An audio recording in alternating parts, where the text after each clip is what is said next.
भी देशवासी राष्ट्र निर्माण के मंत्र के स्वरूप आत्मसात कर विकसित भारत की यात्रा का अभिन्न अंग बना सकें। माननीय प्रधानमंत्री जी, आपके मुखारबिंद से निकला प्रत्येक वचन हमें नई दिशा प्रदान करता है। आपकी कर्मठता और राष्ट्रनिष्ठा को नमन करते हुए अत्यंत हर्ष और सम्मान के साथ मैं माननीय प्रधानमंत्री जी को संबोधन के लिए आमंत्रित करती हूं। कृपया अपने उद्गार प्रस्तुत कर हमारा मार्गदर्शन करें। प्रधानमंत्री श्री नरेंद्र मोदी जी।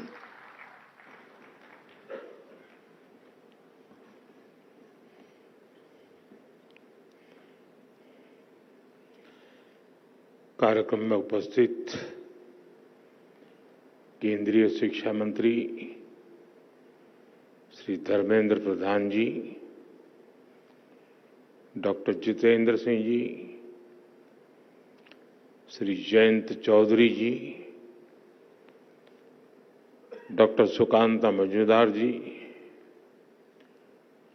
टेक्नोलॉजी के माध्यम से जुड़े मेरे मित्र श्री रमेश वाधवानी जी, डॉक्टर अजय केला जी, साइंस एंड टेक्नोलॉजी और एजुकेशन वर्ल्ड से जुड़े आप सभी साथी, अन्य महानुभाव, देवी और सज्जनों, आज यहां सरकार, एकेडेमिया, साइंस और रिसर्च से जुड़े भिन्न भिन्न क्षेत्र के लोग इतनी बड़ी संख्या में उपस्थित है। ये एकजुटता, ये कॉन्फ्लुएंस, इसी को युग्म कहते हैं।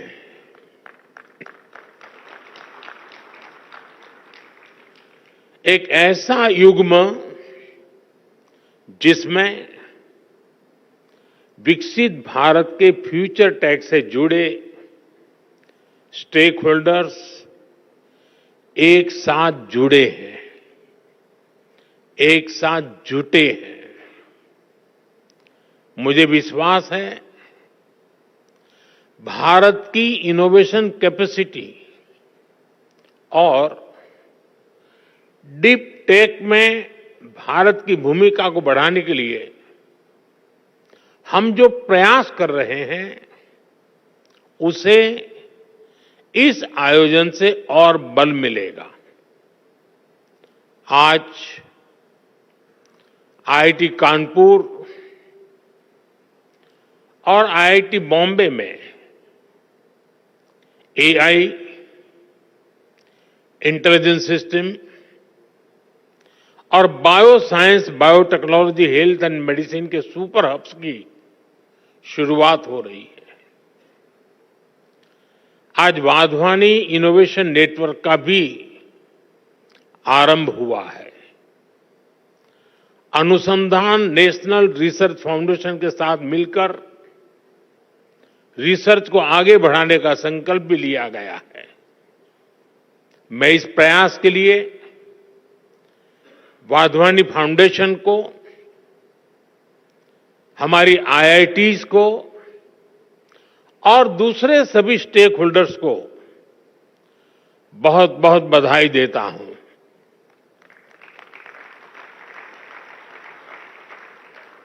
विशेष रूप से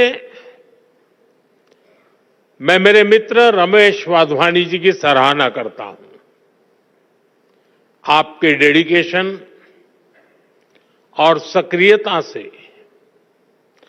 प्राइवेट और पब्लिक सेक्टर ने मिलकर देश की शिक्षा व्यवस्था में कई सकारात्मक बदलाव किए हैं। साथियों, हमारे शास्त्रों में कहा गया है, परम परोपकारार्थ यो जीवति स जीवति, अर्थात जो दूसरों की सेवा और परोपकार के लिए जीवन समर्पित करता है वही वास्तविक जीवन जीता है। इसलिए हम साइंस और टेक्नोलॉजी को भी सेवा का ही माध्यम मानते हैं। जब मैं हमारे देश में वाधवानी फाउंडेशन जैसी संस्थाओं को देखता हूं, जब मैं रोमेश जी और उनकी टीम के प्रयासों को देखता हूं, तो मुझे खुशी होती है, गर्व होता है कि हम भारत में साइंस और टेक्नोलॉजी को सही दिशा में आगे बढ़ा रहे हैं।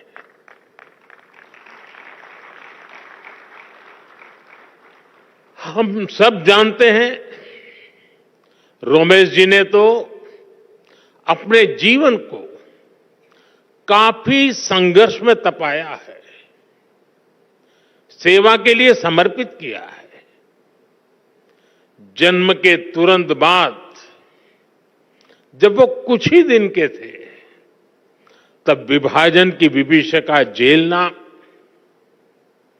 अपनी जन्मभूमि से पलायन के लिए मजबूर होना, बचपन में ही पोलियो जैसी बीमारी का शिकार हो जाना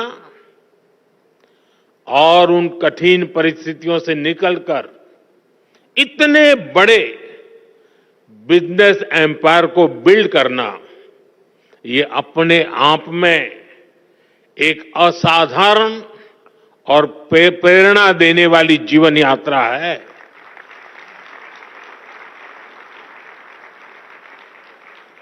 और अपनी इस सफलता को एजुकेशन और रिसर्च सेक्टर में भारत के लोगों के लिए समर्पित कर देना, भारत की युवा पीढ़ी के लिए समर्पित कर देना, भारत के उज्जवल भविष्य के लिए समर्पित कर देना, ये अपने आप में एक प्रेरक उदाहरण है। वाधवानी फाउंडेशन स्कूली शिक्षा, आंगनवाड़ी से जुड़ी टेक्नोलॉजी और एग्रीटेक में भी काफी काम कर रहा है।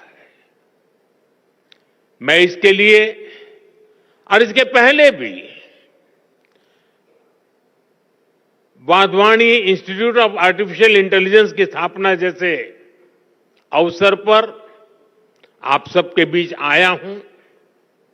मुझे विश्वास है, आने वाले समय में वाधवानी फाउंडेशन ऐसे ही अनेक माइलस्टोन्स गढ़ता रहेगा।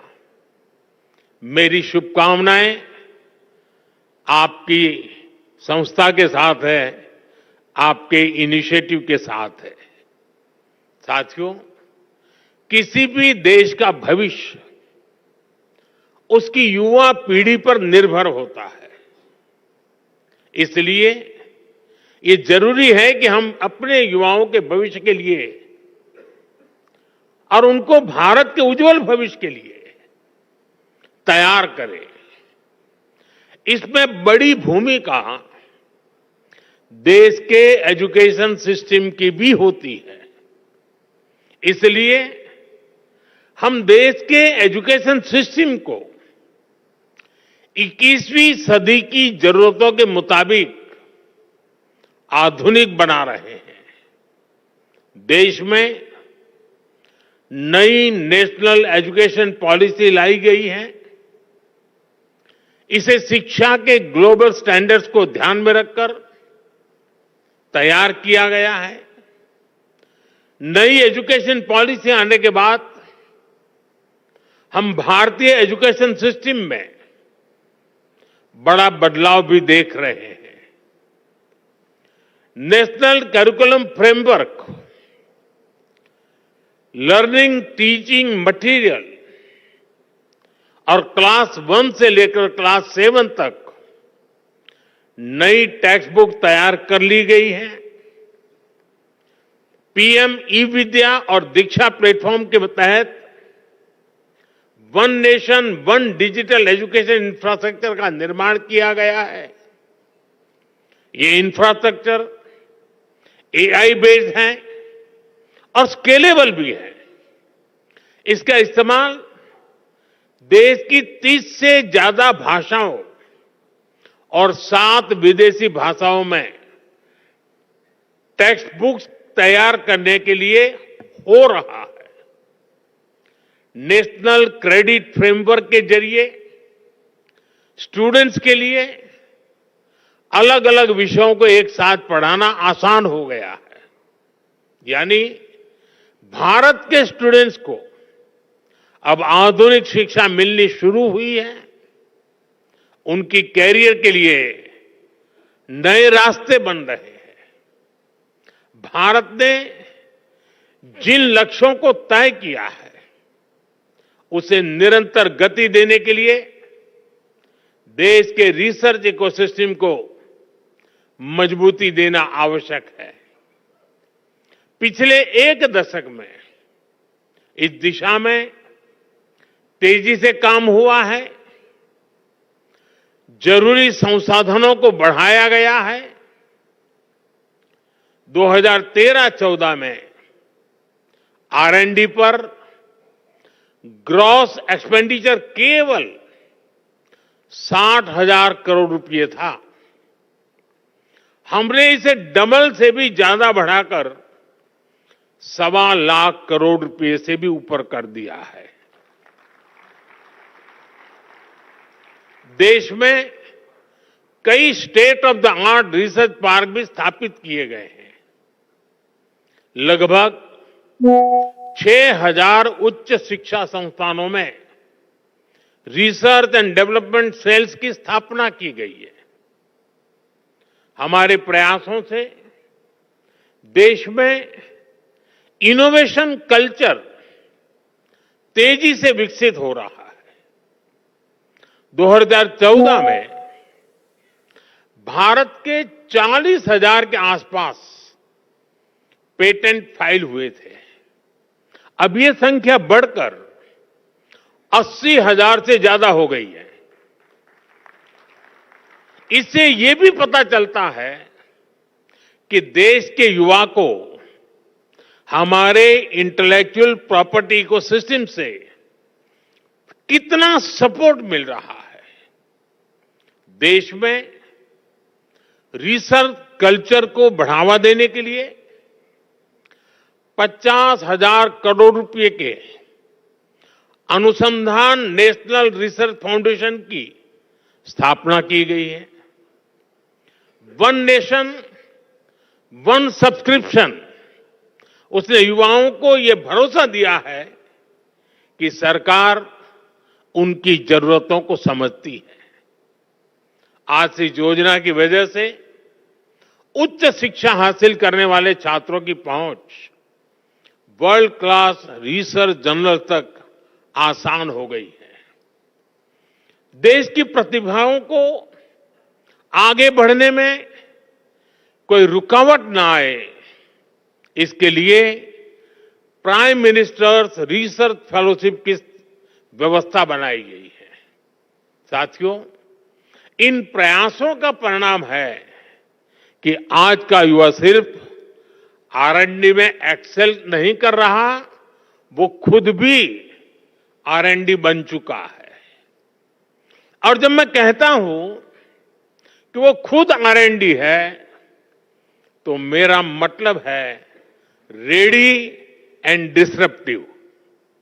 भारत आज अलग अलग सेक्टर्स में रिसर्च के नए माइलस्टोन स्थापित कर रहा है।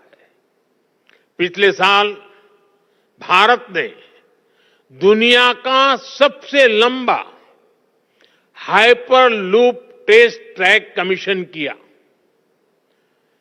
422 मीटर का ये हाइपर लूप इंडियन रेलवे के कोलैबोरेशन से IIT मद्रास में डेवलप किया गया। IISc बेंगलोर के साइंटिस्ट ने भी एक ऐसी टेक्नोलॉजी डेवलप की है जो नैनो स्केल पर लाइट को कंट्रोल करती है। IISc में ही रिसर्चर्स ने ब्रेन ऑन चिप टेक्नोलॉजी विकसित की है। ब्रेन ऑन अ चिप यानी एक मॉलिक्यूलर फिल्म के अंदर 16,000 से ज्यादा कंडक्शन स्टेट्स में है। डाटा स्टोर और प्रोसेस करने की कैपेबिलिटी। कुछ सप्ताह पहले ही देश ने पहली इंडिजीनियस एमआरआई मशीन भी बना ली है। ऐसे अनेक पाथ ब्रेकिंग R&D हैं जो हमारी यूनिवर्सिटीज में हो रहे हैं। ये है विकसित होते भारत की युवा शक्ति, रेडी, डिसरप्टिव और ट्रांसफॉर्मेटिव। साथियों, भारत के यूनिवर्सिटी कैंपस आज नए डायनेमिक सेंटर्स बन रहे हैं। ऐसे सेंटर्स जहां युवा शक्ति ब्रेक थ्रू इनोवेशन को ड्राइव कर रही है। हाल ही में हायर एजुकेशन इंपैक्ट रैंकिंग में भारत ग्लोबल लेवल पर सबसे ज्यादा रिप्रेजेंटेड रहा। 125 देशों के 2000 इंस्टीट्यूशन में से 90 से ज्यादा यूनिवर्सिटी भारत से थी। 2014 में क्यूएस वर्ल्ड रैंकिंग में भारत के केवल 9 इंस्टीट्यूट्स और यूनिवर्सिटीज थी। 2025 में यह संख्या 46 हो चुकी है। दुनिया के टॉप 500 हायर एजुकेशन इंस्टीट्यूट्स में भारतीय संस्थानों की संख्या भी पिछले 10 वर्षों में तेजी से बढ़ी है। अब विदेशों में हमारे प्रमुख संस्थानों के कैंपस खुल रहे हैं। अबू धाबी में आईआईटी दिल्ली, तंजानिया में आईआईटी मद्रास, इसके कैंपस खोले गए हैं। दुबई में आईआईएम अहमदाबाद का कैंपस खोले जाने की तैयारी है। और ऐसा नहीं है कि सिर्फ हमारे टॉप संस्थान ही बाहर कदम रख रहे हैं, बाहर के भी टॉप संस्थान भारत आ रहे हैं। भारत में दुनिया की टॉप यूनिवर्सिटीज के कैंपस खुलने की शुरुआत हो चुकी है। इससे एकेडमिक एक्सचेंज बढ़ेगा, रिसर्च की फील्ड में कोलैबोरेशन बढ़ेगा, हमारे छात्रों को क्रॉस कल्चरल लर्निंग का एक्सपोजर भी मिलेगा। साथियों, टैलेंट, टेम्परामेंट और टेक्नोलॉजी की ट्रिनिटी ही भारत के भविष्य को ट्रांसफॉर्म करेगी। इसके लिए हम भारत के बच्चों को बचपन में ही जरूरी एक्सपोजर दे रहे हैं। अभी हमारे साथी धर्मेंद्र जी ने विस्तार से बताया, हमने अटल टिंकरिंग लैब जैसे इनिशिएटिव लिए हैं। अभी तक देश में 10,000 अटल टिंकरिंग लैब खोली जा चुकी है। इस बजट में सरकार ने 50,000 और अटल टिंकरिंग लैब खोलने की घोषणा की है। विद्यार्थियों को फाइनेंशियल सपोर्ट देने के लिए पीएम विद्यालक्ष्मी योजना भी शुरू की गई है। हमारे स्टूडेंट्स अपनी लर्निंग को एक्सपीरियंस में तब्दील कर सके, इसके लिए हमने 7,000 से ज्यादा इंस्टीट्यूट्स में इंटर्नशिप सेल स्थापित किए हैं। युवाओं में नए स्किल्स विकसित करने के लिए आज हर संभव प्रयास किया जा रहा है। इन युवाओं के टैलेंट, टेम्परामेंट और टेक्नोलॉजी की ये ताकत ही भारत को सफलता के शिखर तक लेकर जाएगी। साथियों, हमने विकसित भारत के लक्ष्य के लिए अगले 25 वर्षों की समय सीमा तय की है। हमारे पास समय सीमित है, लक्ष्य बड़े हैं।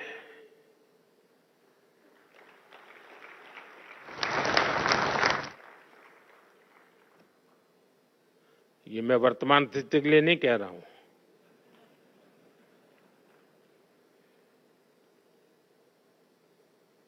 और इसलिए ये जरूरी है कि हमारे आइडिया की प्रोटोटाइप से प्रोडक्ट तक की यात्रा भी कम से कम समय में पूरी हो।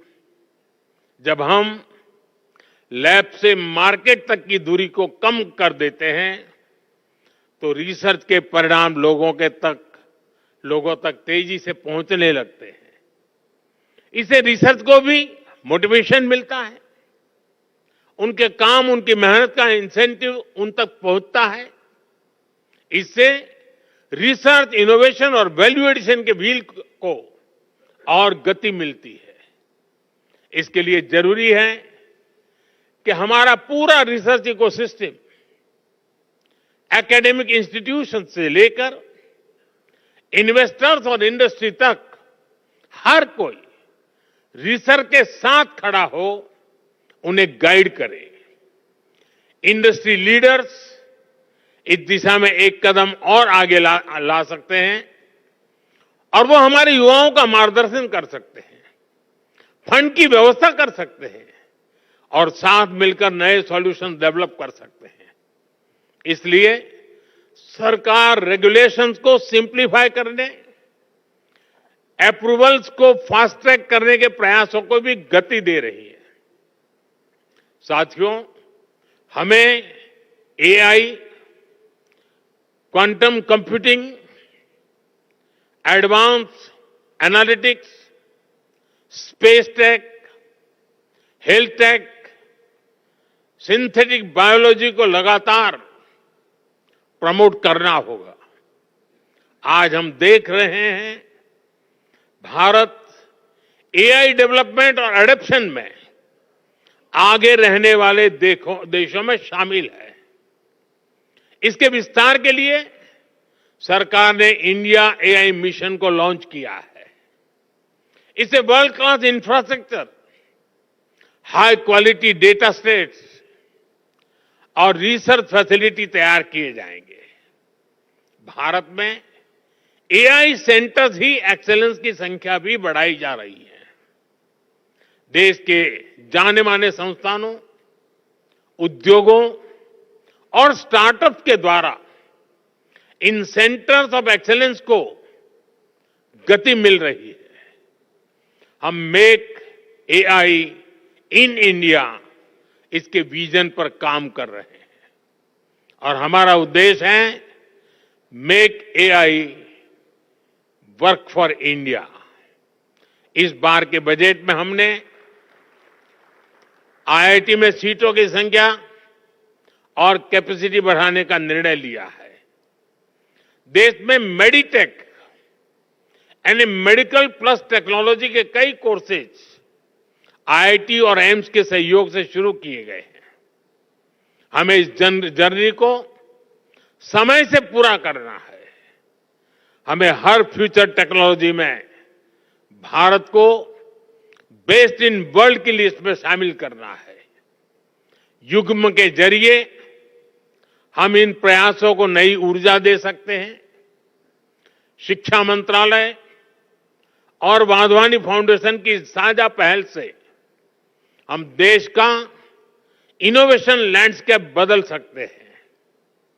आज के इस आयोजन से इसमें बहुत ज्यादा मदद मिलेगी। मैं एक बार फिर युग्म पहल के लिए वाधवानी फाउंडेशन का आभार व्यक्त करता हूं। मेरे मित्र रमेश जी को अनेक अनेक शुभकामनाएं देता हूं। बहुत बहुत धन्यवाद। नमस्कार।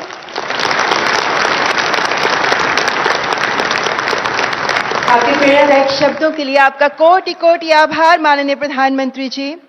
आपका प्रेरणादायी संदेश हम सबको दिशा दिखाता है। देश की नवाचार नीति को दृढ़ विश्वास के साथ दिशा देने हेतु आपका हार्दिक धन्यवाद। आपका ओजस्वी संदेश हम सभी के लिए प्रेरणा का स्रोत है। आज भारत विश्व पटल पर एक ग्लोबल इनोवेशन हब बनने के लक्ष्य को साधने की दिशा में कदम बढ़ा रहा है, ताकि हम केवल घरेलू जरूरतों को ही पूरा ना करें, बल्कि विश्व को भी नए समाधान दे सकें। ये है इनोवेशन का महाकुंभ युग्म। तो युग इनोवेशन कॉन्क्लेव में प्रधानमंत्री ने अपना संबोधन दिया और बताया कि किस तरीके से भारत में इनोवेशन कल्चर जो है उसका तेजी से विकास हुआ है और उसके साथ साथ जब तकनीक की बात की जाती है तो किस तरीके से तकनीक के जरिए लगातार प्रयास किया जा रहा है कि भारत की जो हम कह सकते हैं विकास दर है उसको और तेजी उसमें आ सके।